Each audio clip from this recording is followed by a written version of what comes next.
Hello everyone. So let's do a summary, basically in brief about John Dryden and his works. Okay, तो John Dryden आपके exam point of view से very very important, चाहे वो आपका TGT PGT का exam हो या फिर नेट का प्रिपरेशन हो या फिर आपके इंग्लिश ऑनर्स जो है उसका एग्जाम हो. सो John Dryden is a very famous writer जिनकी एक ब्रीफ समरी जो है आज हम लोग करने वाले हैं. Let's start with the summary. Okay, so we'll do a brief introduction of John Dryden along with his most important works. So let's start with a basic biography.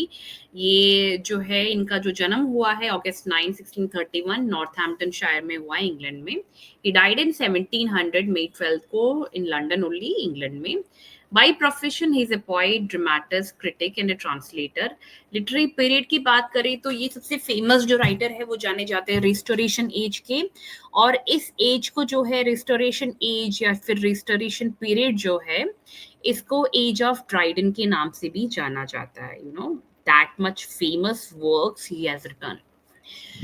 Okay, so दोबारा repeat करते हैं. 1631 he was born, 1700 he died, and by profession he was a poet, dramatist, critic and translator. And also literary period he belonged to was restoration period, and that period is also known as the age of Dryden.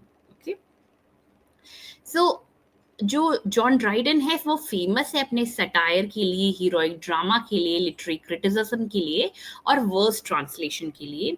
इनको poet laureate का जो है वो name किया गया था Kings Charles second के द्वारा 1668 में. And he is also known as the father of English criticism and the first official poet laureate of England. So the question is basically asked, the frequent question which has been asked is, who is known as the father of English criticism or the first official poet laureate of England? And of course, now we know the answer, it is John Dryden. अगर हम English literature में उनके contribution की बात करें, so he standardised heroic couplet as a dominant poetic form.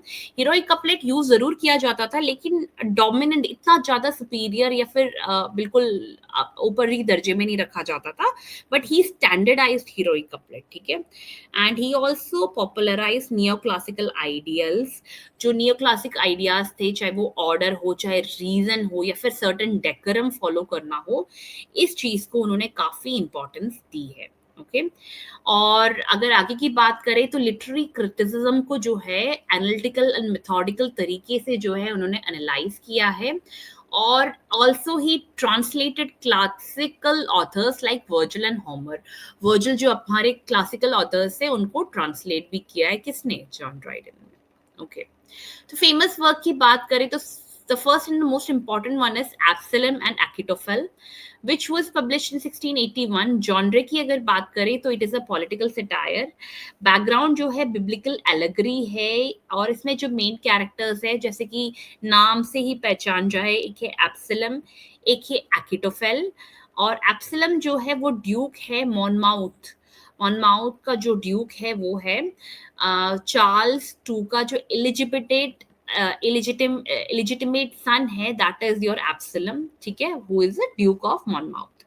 एक्टोफेल कौन है? Earl of शाफ्टसबरी को एक्टोफेल कहा गया है. ही इज द प्लॉटर, वही सारी चीज प्लॉट करता है. और the another most important character is David, जो कि king Charles two the second ही है. तो एब्सलम हो गया मॉनमाउथ, एक्टोफेल हो गया Shaftesbury, Earl of Shaftesbury, and David हो गया किंग चार्ल्स द सेकेंड. ठीक है. और पर्पस जो है इसका ये था कि रॉयल अथॉरिटी को सपोर्ट करे और ऑपोजिशन लीडर को अटैक करे. ये जानना जरूरी है कि जॉन ड्राइडन अपने टाइम पे वो काफी दल बदल चुके थे. कभी वो रूलिंग पार्टी के साथ थे, कभी ऑपोजिशन के साथ. जब रूलिंग पार्टी ऑपोजिशन बन जाती, ऑपोजिशन पार्टी रूलिंग बन जाती, तो फिर वो उन्हीं का साथ देते थे. ठीक है. तो कैरेक्टर्स एब्सलम दोबारा रिवाइज कर लेते हैं. एब्सलम है मॉनमाउथ, ड्यूक ऑफ मॉनमाउथ. एक्टोफेल है अर्ल ऑफ शाफ्टसबरी. जो आपका डेविड है वो है king Charles the second. Okay, तो अटैक किया गया था ऑपोजिशन लीडर को. Second major important work is मैकफ्लेक्नॉय।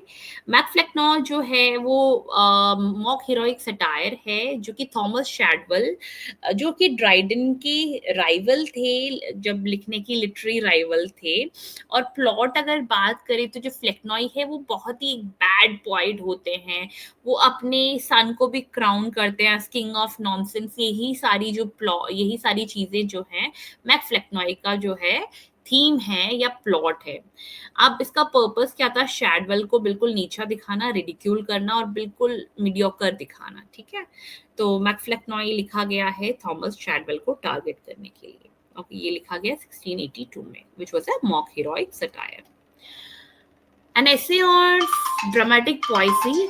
ऐसे ऑफ ड्रामेटिक पोएसी की अगर बात करें तो ये जो है एक लिटरेरी क्रिटिसिज्म है। इसके कैरेक्टर्स जो हैं आपके वो हैं क्राइट्स है, इग्नियस है, लिसिडियस है, नियांडर है।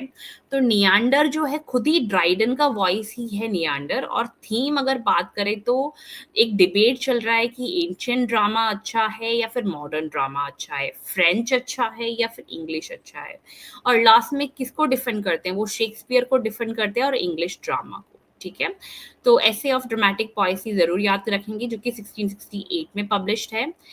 The next important major work is the hind and the panther. ये एक रिलीजियस एलेगरी है और ये ड्राइडन के कन्वर्जन को जो है कैथलिज्म, वो कैथलिक बन गए थे बाद में, उसको जस्टिफाई करता है। हिंद कौन है? रोमन कैथलिक चर्च है। पैंथर चर्च है इंग्लैंड का, ठीक है।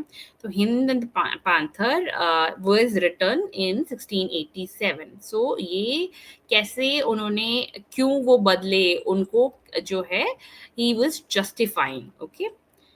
So the next and the foremost important work is All for Love. इसका जॉनर की अगर बात करें तो एक हीरोइक ट्रेजेडी है। शेक्सपियर की एंटनी एंड क्लियोपैट्रा जो है उसको रीराइट किया गया है, ज्यादातर मोरालिटी, यूनिटी, डेकोरम इन सबको बताता है, ठीक है। ट्रांसलेशंस की अगर बात करें तो जो है विर्जिल का जो एनेड है वो काफ़ी अच्छा ट्रांसलेट कर रखा है। उसके अलावा काफ़ी होमर के वर्क है, juvenile, Perseus, Homer and Ovid के काफ़ी वर्क जो है इन्होंने पब्लिश कर रखा है। So this way the major works of John Dryden, who was the first official poet laureate of England.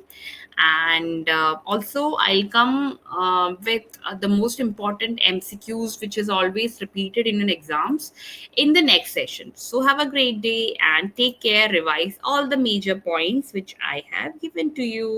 Bye and have a great day.